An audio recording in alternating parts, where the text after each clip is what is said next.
Iran Israel युद्ध पर विदेश मंत्री एस जयशंकर का भी बयान सामने आया है। उन्होंने भी कहा है कि हम 7 अक्टूबर की घटना को आतंकवादी हमला मानते हैं और किसी भी देश को कोई प्रतिक्रिया देते वक्त अंतर्राष्ट्रीय मानवीय कानून को ध्यान में रखना चाहिए।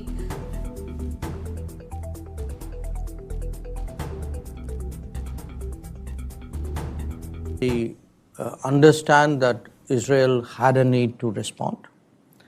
But we also believe that any response by any country has to take into account international humanitarian law, that it must be careful about any damage or any implications for civilian populations. And that given what has happened in Gaza, it is important to have some kind of international humanitarian effort out there. And we are very much concerned at the possibility of a broadening of the conflict, not just what happened in Lebanon, but also, I referred earlier to the Houthis and the Red Sea. And, to some extent, anything that happens between Iran and Israel. और Israel Iran पर किसी भी वक्त हमला कर सकता है। Benjamin Netanyahu ने साफ कर दिया है कि ईरान को इसकी भारी कीमत चुकानी होगी। इजराइल ने ईरान को घेरने के लिए 4 फ्रंट खोल दिए हैं और रिपोर्ट है कि इजराइल की सेना में सबसे ज्यादा नसरल्लाह ब्रिगेड पर चर्चा हो रही है, जो कि ईरान के मोर्चे पर जाने के लिए तैयार है।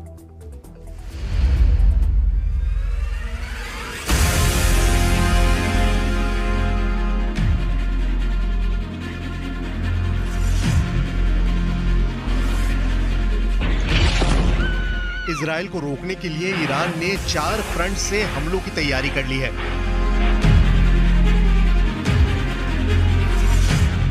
ईरान अब इजराइल को लेबनान में तीसरा बड़ा झटका देना चाहता है। लेबनान में हिजबुल्लाह, जिसे इजराइल के खिलाफ ईरान का दायां हाथ माना जा रहा है, उसकी लीडरशिप पर हमले के बाद ईरान के टारगेट पर सबसे बड़ा मकसद इजराइल से बदला है। ऐसे में क्या 2 शॉक खाने के बाद इजराइल तीसरे झटके के लिए तैयार है? इससे पहले वर्ष 2000 में इजराइल की बड़ी हार मानी गई, जब इजराइल की सेना को 18 साल बाद दक्षिण लेबनान पर किया कब्जा छोड़ना पड़ा। 6 साल बाद 2006 में इजराइल की करारी हार हुई, जब 2006 के युद्ध में इजराइल सीज फायर करने पर मजबूर हो गया। क्या अब 18 साल बाद 2024 में इजराइल को तीसरा बड़ा झटका लगने जा रहा है, क्योंकि यही ईरान का सबसे बड़ा मकसद है। लेबनान में इजराइल का ग्राउंड ऑपरेशन नसरल्लाह की जिंदगी खत्म होने के बाद फाइनल हुआ है। ऐसे में इजराइल की रणनीति क्या है, ये सब जानना चाहते हैं, क्योंकि इजराइल 2 जंग एक तरह से हार गया था और अब लेबनान के खिलाफ तीसरे युद्ध में नेतन्याहू से ज्यादा इजराइल की सेना की इज्जत दांव पर लगी हुई है।